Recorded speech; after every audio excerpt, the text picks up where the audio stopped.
Welcome to The Disappearing Mind, a unique podcast helping you find clarity and support along your dementia journey.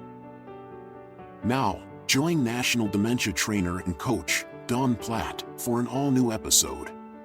This episode of The Disappearing Mind is brought to you by Discovery Senior Living. Hello and welcome back to the Disappearing Mind podcast. My name is Dawn Platt. Thank you for joining us on the podcast today. Today I'm here in the studio and I'm going to be talking to someone as passionate about memory care as I am. Someone who has over 25 years experience in memory care communities, taking care of many individuals with many different types of dementia. And we're going to be talking about why science-based memory care programs matter, why they make a difference for you and your loved one. I hope that this will be informative. So let's go ahead and get started by welcoming my host. Her name is Maggie Mariello. Maggie has over 25 years experience in memory care as a director and operating memory care communities across the United States. She is the Assistant National Director of Memory Care Programs for Discovery Senior Living. And we're going to be talking about the program Shine today by Discovery Senior Living as our science-based program. Welcome to the podcast, Maggie. Well, thank you for having me, Dawn. It's exciting to have you in the studio again. Thank you. And I think that today we have a lot to talk about. I know, Maggie, I'd like you to tell the audience, in case they missed your last podcast, a little about yourself, memory care wise, and your passion and compassion for people who have dementia. Well, I grew up in Maine taking care of my great-grandmother who had dementia. And back then it was considered just senile. And then when I went into the CNA field, I worked in a memory care and I just fell in love. It's a whole heart. You either really love being in memory care or it really upsets you. And with me, I just couldn't imagine a life outside of it. It just made sense. These people needed someone to love them, respect them. And if you can do that, you can really make a difference. So you've been in the memory care field for over 25 years. Tell us a little bit about that diversity. Big memory cares, small memory cares, all different sizes? I've been in memory cares as small as 15 residents and as large as 78. Okay. I really enjoy this between 30 and 40 residents. I find that's a good number. You can really get to know your residents, and it can be more of a neighborhood home-like experience compared to the larger, where it almost feels like a clinical area. So you've seen a lot of different memory care type programs, correct? Yes. Okay. And today we're going to talk about why the science-based program makes a difference. We'll get into, how that has changed, how you operate a memory care, maybe some of the benefits for our families who may be looking or considering memory care. But in your role now, in your Assistant National Director role, you help support over 180 memory care communities across the United States in 4 different branded memory care programs. How is that? How is that diversity for you? And what have you learned from that? Well, I help communities that are as small as 12 residents in their memory care, all the way up into very large. And one thing that goes across the board is the team members, the employees there want to make a difference. And you ask them, it's not a client, it's not a patient, it's their resident, it's their person. Mm-hmm. And you see that across the board. People who choose to work in the memory care setting choose it. That's their calling. They don't want to do any other type of work. And that's what we really look for in a memory care program that is science-based, because the science will only work if there's people there who love them enough to do it. Absolutely, absolutely. So you're involved in a lot of that training? Yes, we have boots on the ground training, we have online training, and we have continuing training. The science comes out, constantly, new information about the disease process. So we have to make sure that our team members have the most up-to-date information so they can succeed in honoring their residents. So, Maggie, are you saying that it's not one size fits all, or perhaps the training that many memory cares get up front, the state regulated training, perhaps isn't enough, that it needs to be ongoing? It has to be continuously going. Most states, their curriculum's only updated every few years. Literally every month we're finding out new information. Plus, majority of states' education is based on Alzheimer's type dementias. There's over 100 different types of dementias that all start in different parts of the brains with different symptoms and different supports that they need. Yes. So one size doesn't fit all. There's no way in a few hours training every year that you have enough tools at your disposal to really support these people. Absolutely. Absolutely. I totally agree with that. But, you know, I want to talk about diving into something that Maggie and I feel is truly at the heart of what we do, and that's quality memory care, right? We want to provide quality memory care. What does that mean exactly? You know, we want to educate you, the listener. We want to educate you, the loved one, you, the person who perhaps have dementia, to really kind of understand what you should be looking for and why it's important. And, you know, this is based on, between us, Maggie, we have over 60 years, right? 60 years of experience in the memory care field, taking care of people who have dementia. And we've seen, frankly, things that work and things that don't work, right? But we've seen a lot of changes. And, you know, when I say you're unique, I mean you're unique. You're unique as a family. Your loved one is unique because they're your loved one. And their disease could be unique. So we don't want to come across that there's one curriculum or one way that works. We know better. And that's why we love a science-based program and why science matters. And, you know, often this is misunderstood or overlooked when it comes to memory care providers. And there are a lot of them. And I think all memory care programs have good intentions. Would you agree with that? Oh, yes. I've worked with 6 different memory care programs through my whole life. And there was always that respect in wanting to do well. But the facts are is the science changes every year. Yeah. And if you don't have that follow-up, that education, and people dedicated to make sure that those tools are put into place, you get stagnant and then you're not giving your residents what they need. Absolutely. And you know, what I want the family to know, what I want the person to know is that, you know, with our experience in the memory care field, you know, participating in curriculum, learning, training at all levels. We're both certified trainers, and we both have differing degrees and certificates in the field of dementia. We have really come to know and understand that there are changes that need to happen. We're seeing things even with our experience that we maybe haven't dealt with before. So for you who's brand new at this, we need you to understand that things change. And one of the most important things that I have experienced is that the needs of my client, or the needs as a dementia coach, or the needs of an individual that lives in one of the communities that I work for, have changed. They've changed over time. We're seeing not only younger people, we're seeing a lot more educated people. We're seeing people with new and mixed dementias. And we're seeing, you know, the ramping up again of the veteran. And so this time it's the Vietnam veteran, which comes with a whole new generation, right? So Maggie, tell us a little bit about some of those trends that you've seen change and really why it's important that our memory care programs are updated. We're going to talk about Shine, the program, you know, that you're an expert in.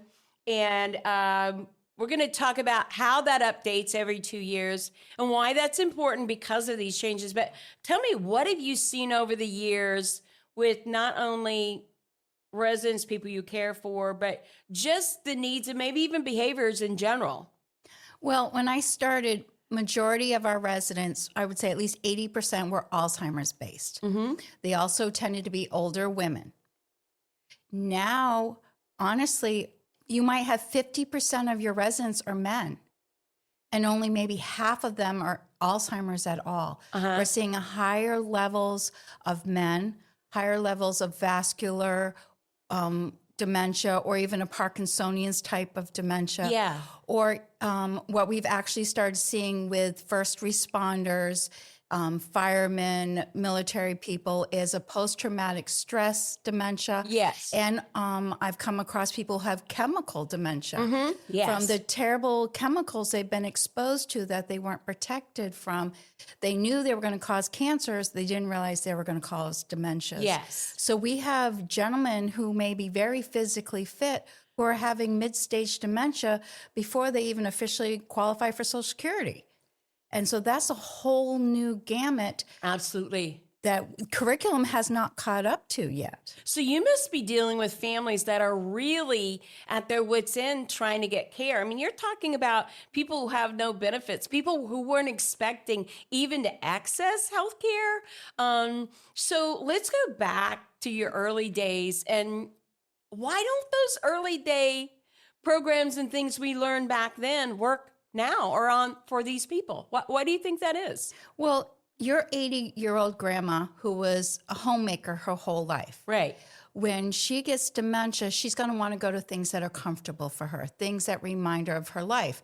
So she's going to want homemaker things. She's going to want to do like doing dishes. She's going to want to take care of babies. She's going to want to do laundry, socialize with the families. A 65-year-old man who's been in the military and has played golf and has been physically fit his whole life, he is not going to sit around and want to do crosswords, play bingo, and fold laundry. Right. That's not going to happen.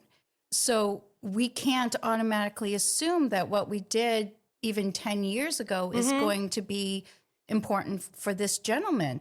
And so we have to realize that our programming is changing every year, but a lot of our standards and curriculum are stuck from 20 years ago. Absolutely. And, you know, let's just talk to the audience at this point here, because I think this is critical. You know, families are coming in, they're touring communities, they don't know what to look for. Many tell me that they feel like they're being sold a bill of goods, right? And we don't believe that. We believe that our programs are science-based, that they have purpose and all. But for that person you've just described or that group, you know, if you were them and you went in, tell them what you'd be looking for and that uniqueness, that 65-year-old gentleman who probably doesn't listen to Frank Sinatra, right? He probably is more a rock and roller, right?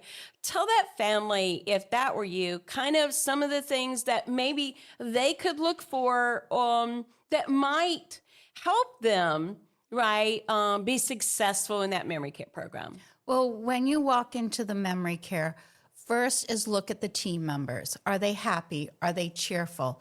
Next, look at the surroundings. What music is playing in the background? If there's a TV going on, what's on the TV? What's on the calendar? And also check to see if they have parallel programming options. Tell them what that is, Maggie. So the reality is when I live in a memory care, I am not playing bingo. Okay. But I also know with my personality type, I am not going to sit still while everyone else is playing bingo. What are my options? Do you have other options for people who do not want to garden or who do not want to play Scrabble, who do not want to play bingo? Yeah. So what are their options? Do you have an area where they can play poker? Do you have an area where they could be having snacks and coffee or a garden or, you know, individual things, a workbench where they maybe could be rummaging through things that they would have had in their home? Yeah. What is there for them to do? And that is vital. That is what you need for your programming for your loved one. We're not all the same. You know, what other options? What if my husband likes to be up late at night watching football? Is that okay? Or is everyone going to be expected to go to bed at 7 o'clock? Absolutely.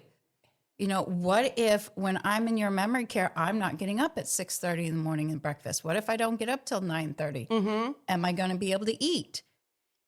this is important to realize that we're not the same people who are getting up at 6 o'clock in the morning and then going to bed at 8:30, 9 o'clock at night.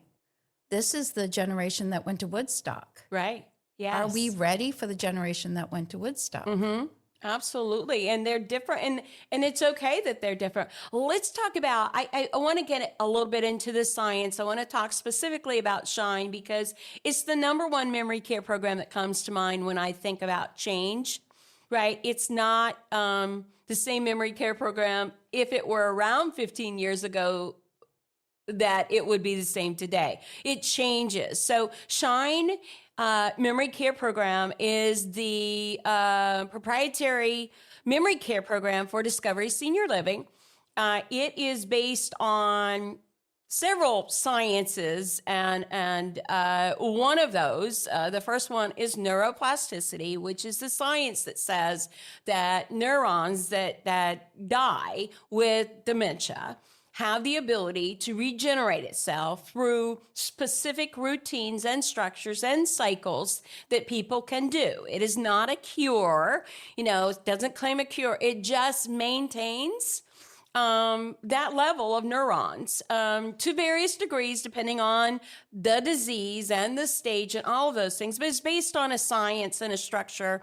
The program is therapeutic. It's not just recreational or socially based, even though it has those components in it, has true science-based exercise, therapeutic regimens like art and music and touch and aroma and all of those things in it. But it also is a curriculum that changes every couple of years based on the Alzheimer's Association, which is the leading experts in the United States, perhaps the world, but in the United States, on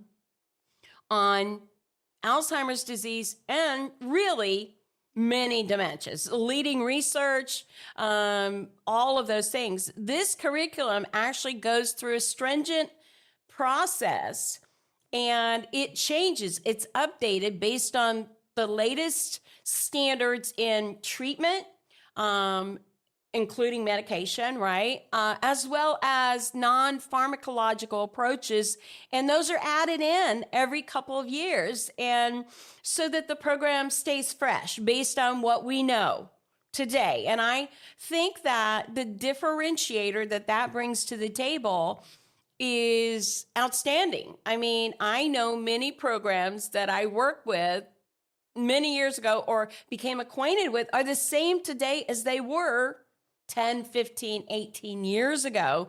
And we know that things have changed, and you've described the person, the individual, right? The other thing that it includes is that occupational profiling piece that says not everybody's the same, and that we need to know their biographical information to be able to engage with them, to be able to build trust, to be able to really facilitate what they have loved and done in their life, right? It's important that we know who they are, what they believe, where they are spiritually, occupationally, where they are in the family, maybe heritage, tradition. All of those factors don't go away with dementia, and they remain important, but they have to have facilitation to move forward. So I like to say that we remind people of what they love when they can no longer remember. Sometimes that could even be a name or something that important. The other thing that it has is that Montessori or that skill set programming, which means that we try and maintain the intellect, right? The memory enhancing and the skills, whether that's a hobby like woodworking, which you could talk about, and or any other skill they have, maybe the violin or poetry, or I don't know, maybe they were a race car driver or a pilot. It doesn't matter what it is, but we try and maintain that instead of driving them to the old time, bingo, just the music, just the blah, blah, blah, blah, blah, blah, blah, one size fits all kind of thing. But Maggie, you've talked about this 65-year-old person, and I know, and I want to share a little bit with this audience about, some of the success stories that you've had, but why is that so important versus just having a set program that everybody does the same thing? Why is tailoring and customization important? Because everyone is individual. And what we're seeing now, the person we're seeing now isn't who they are. We're seeing so many outward symptoms of the disease process. But if we can find out who they are, we can give them the highest quality of life possible. And that's what it's about, is giving them the highest quality of life and the most honor we can. So by including their life story, who they are, we can make sure they have that. Were they a pharmacist? Well, he may be a pharmacist. Why is he going to want to be at, artwork? Right. So I've at times taken our medication report and I've made up one and given him the physician's desk reference. And he would sit there and write out the side effects for me and do like a patient consult that a pharmacist would have. Absolutely. The gentleman we spoke about that was 65, he was a fireman and was exposed to some terrible chemicals that made him very anxious and paranoid. 2 years before that, he was playing basketball. He was very physically fit. He was working as a fireman. So then when he got to this point and his wife needed help and she needed to put him in a community, they didn't ask questions beyond him being a firefighter. So then they started trying to do personal care with him. He would get so panic-stricken, he would lash out. And he had communities just saying, no, we won't take him. No, we won't take him. But then when we sat down, we talked to the family, we realized talking to them, he had suffered a lot of childhood trauma. And by going in with knowing that and doing that calm approach and just slowly talking to him and working through it, he was able to succeed. This gentleman who was losing weight, not being able to eat, not getting the care he needed, was able to start putting on weight, was able to have meals, was able to be clean and cared for. And his family was able to have real visits with him again. So Maggie, that must have been very frightening for that young wife, right? But also kind of a labeling. I think that we have to be very careful. Not all dementias exhibit behaviors like we're going to talk about. I want to make that very clear. You can't just go through the behaviors of Alzheimer's disease and expect that everybody's going to do all those things. That is absolutely not the case. But there are certain behaviors that can be familiar to certain types of dementia. And then there are others that are just for other reasons. So, I think that learning him, how many communities was he in before he came to you? Three. In less than 6 months. And he failed at all three. So, the reason he failed isn't that they're bad communities. It's because his circumstances, his age, his disease, his life history, and some of his trauma, right, caused him to do things because you had to build trust with him, right, prior to that. So let's talk a little bit about the most important part, I feel like, of a great science-based memory care program, and Shine has one of the best, is the behavioral management piece. So talk a little bit to the audience, and I want you to do this because I want families to go in equipped to ask some questions. So I'm not saying here, and you'll never hear me say that every community, every program is going to be totally successful with your loved one. Behaviors can be very difficult, but when we partner together, we can have, and I think Shine says, any change is a victory, right? So it's not a cure, but it's a reduction or a change. It makes a difference. But talk about the behavioral management piece, the investigation you did for this person, not his disease, not his whatever, because, he had something pretty specific, and you're going to see those in generalities, but you're not going to see 50% of the individuals who live in memory care have that. right? And then you went back and you did something with your staff, because even your staff was a little fearful in the beginning. Talk about that and how you walk through that. It's important to learn their history. And so when I meet someone who has a memory issue, a deficit, I go and I talk to them. It's not enough to talk to the family. Talk to the resident, hold their hand, see how they react to touch, and find out first from there, find out the history. And then I go back and I speak to my team. Mm-hmm. In this case, because when you say a 65-year-old man who's physically fit, Tall, big. man, and I have these small female caregivers, they were fearful. And so, but then when I started talking about his life experiences and everything, that empathy that they had that made them choose this job came out. And so then they started talking about it and speaking about it. And then when they started caring for him, they'd be like, oh, we love you. It's okay. We're here. And I actually had another caregiver take the lead teaching a new nurse how to speak to the gentleman. She's like, oh no, we do this. This works. In saying, oh no, we don't come from behind him. We come up to him, hold his hand, and talk to him first, and then we move. And so they got it.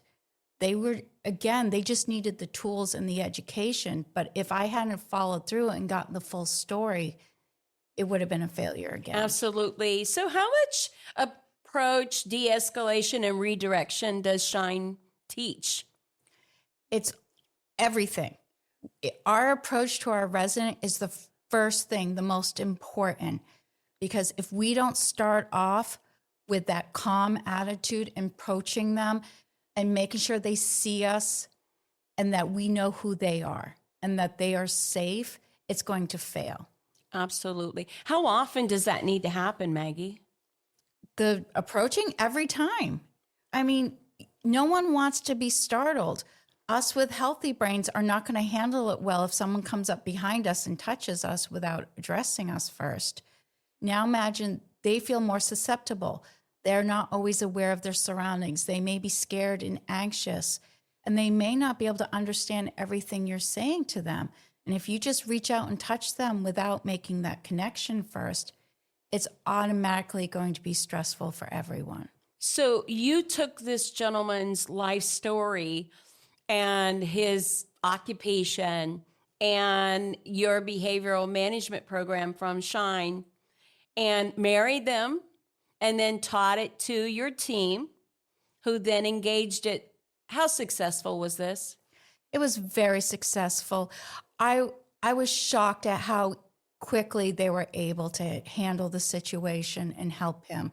This gentleman was losing pound after pound. He wasn't eating because he would get stressed out in a dining room area. So we brought him into a nice quiet area where we could dim the lights. One caregiver would sit with him and help him eat. Within a month, he was starting to put on weight. You know, he went from getting weaker and weaker to be able to walk around with his family. You know, just learning him and learning about his disease raised his quality of life.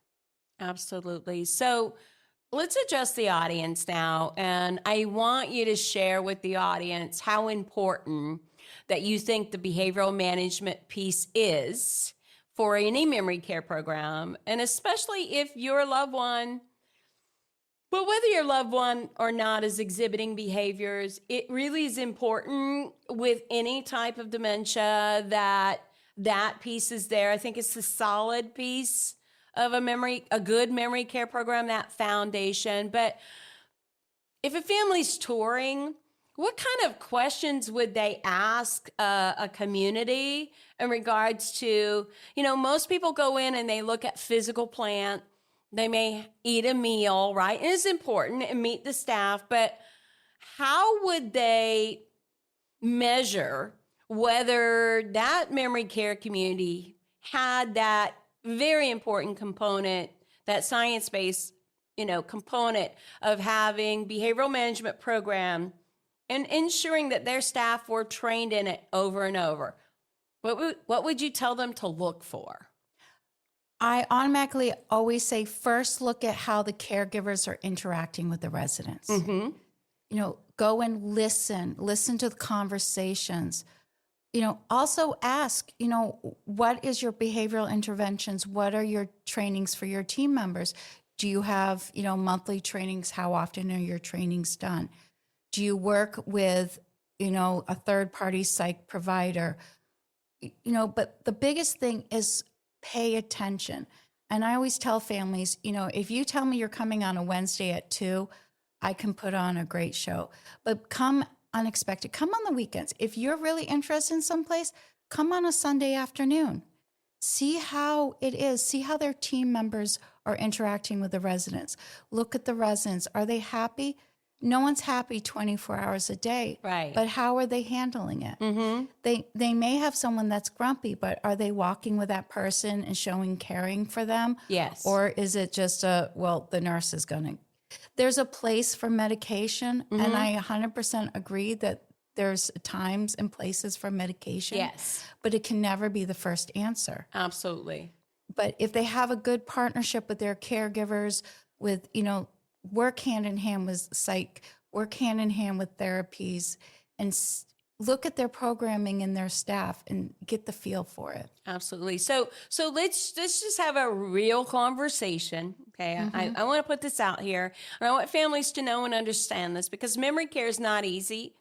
And I believe in memory care. I support, memory care providers. I believe that they're trying to do the right thing and do a good job. But, dementia is a horrific disease. It is progressive. There is no cure. And I am not going to sit here and say that, every science-based program is going to solve your issues. I'm not saying that at all. There's a partnership that comes along, and just like families are seeking care because it can be overwhelming, 36-hour day, right? In memory care, there's a partnership, okay, that has to occur between the community team members, right, the director of memory care, and the family. And it's not always perfect. It's not always easy. And what we try and do is prepare you for the next stage, because there is a next stage. Mm-hmm. And you may grieve at every stage. And just because something bad happens or bad behavior, we're going to walk through it together. So I'm not here, and I don't want you to think that, a great memory care program is going to solve all the issues, all the symptoms, or necessarily do anything like that. I'm saying that it brings quality of life. I'm saying that there's a partnership and a science behind walking this journey together. It takes the family and the cooperation.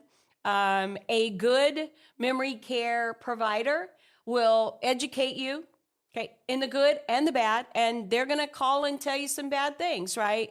Mm-hmm. But we're going to walk through it together on the journey. I think that that's important.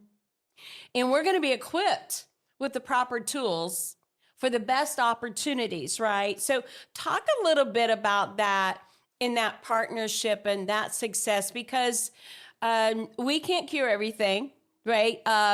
Just because your loved one, let's say your loved one does have extreme behaviors. So they might still have extreme behaviors, but are they safe?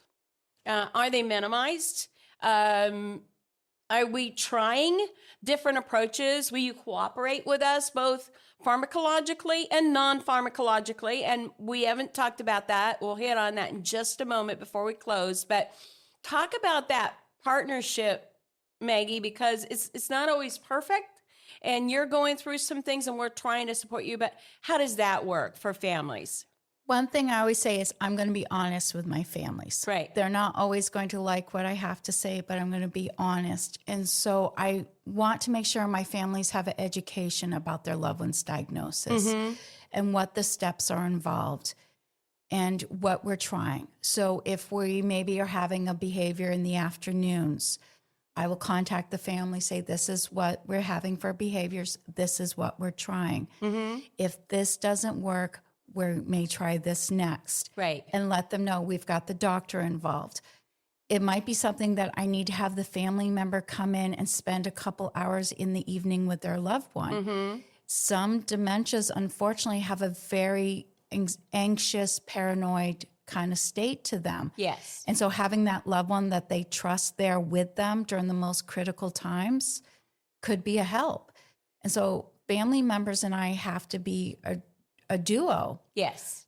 But I have to give that family that knowledge. I have to let them know what's going on and what's the worst case scenario and the best case scenario. This isn't going to be perfect. Discussing, especially with some of the dementias that don't get as much of the spotlight. We hear a lot about the steps of Alzheimer's, but we don't hear about the steps of Lewy bodies or Parkinson's and what that could mean. Just having discussion not that long ago with a daughter whose mother got diagnosed with frontal temporal lobe dementia. And the only thing she knew was, oh, that's what Bruce Willis has. And so she has this fear. Right. And having to explain to her, that's one person with it. Right. These are the things we know that's going to happen, but this is what we can do to support your mom. Absolutely. Absolutely. So Maggie, let's talk just a little bit before we close on non-pharmacological approaches. What Shine offers in that, what does that mean? Non-pharmacological issues, suggestions are like mom is getting anxious and pacing every afternoon. Okay, so we have a couple options. We could give her a medication that calms her down. She sits in a chair and stares at a TV for a couple hours. Or could we take mom for a little walk over to the cafe area, get her a cup of tea and a cookie, and we sit in that nice quiet area, and she just has one-on-one conversation with us for 20 minutes while having a cup of tea. That's enough to relax her, and she can go back about her day. It's not going to be perfect, but can we take the edge off enough by doing that she doesn't have to have that medication? Okay. Because unfortunately, these medications, they calm them down, but they also make them a higher risk for falls and infections and things along those lines. Absolutely. So we do acknowledge the place for medication, but we also acknowledge the science base of engagement in something meaningful can distract someone with dementia and reduce behaviors or take the edge off, as you said. So the last thing that I want to talk about, and I want to talk about Shine in this, communication with families are so important. Educating families are so important. Supporting families are very important. Specifically, what does Shine offer families? And I want to recap for our audience of these are some of the things that they should look for.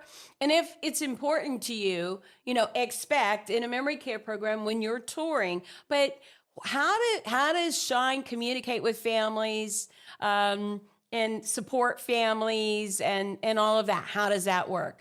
Well, we have 3 different things in place. One is our Just Checking In program, where that is where our memory care directors are making conscious effort to reach out to our families.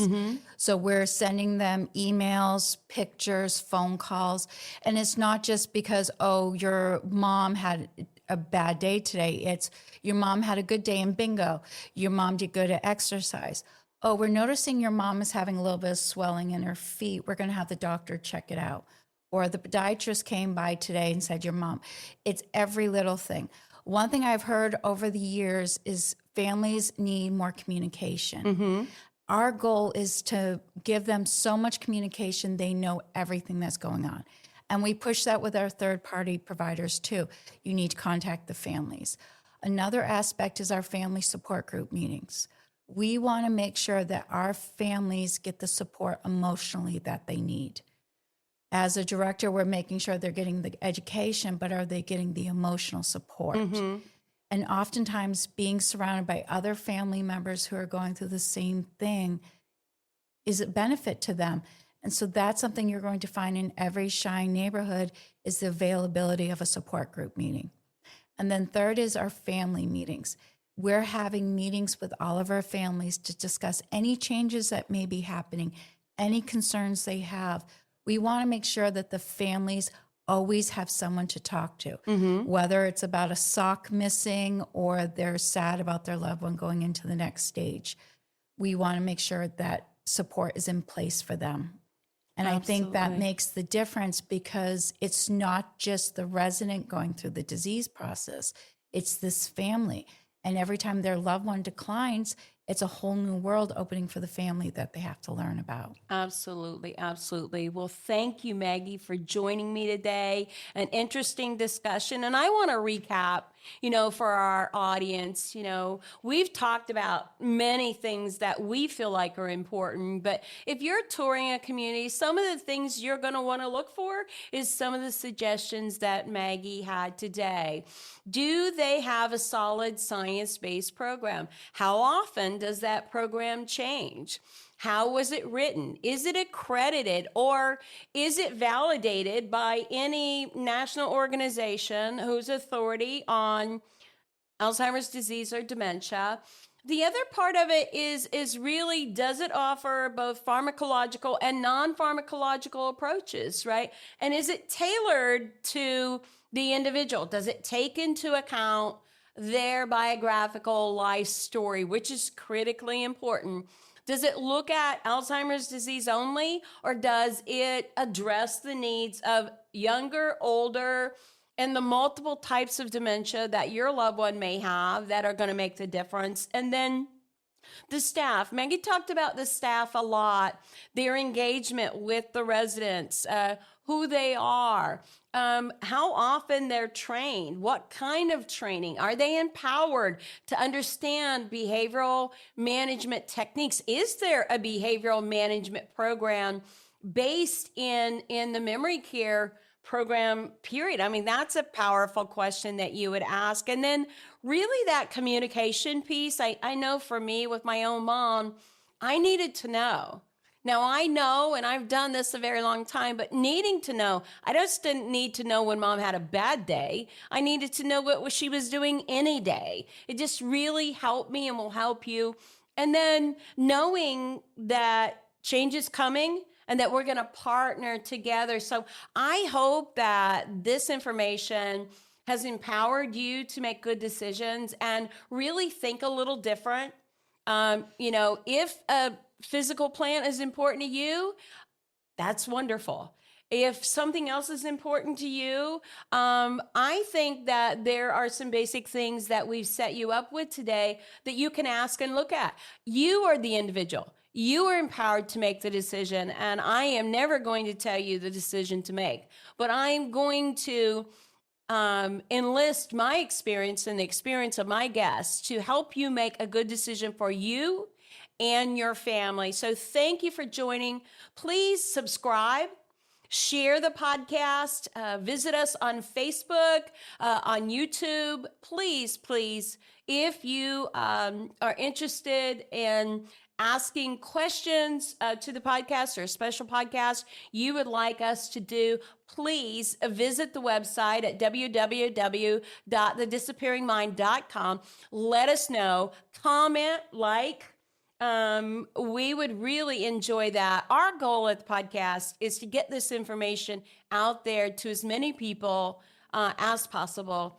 And at the end of the day, we want to make a difference for those people walking this journey together. Until next time, this is Dawn Platt. Make it a memorable day.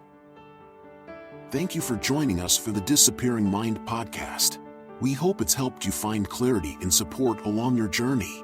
Be sure to subscribe to never miss an episode, visit our website to suggest future topics, and share the podcast with friends and family.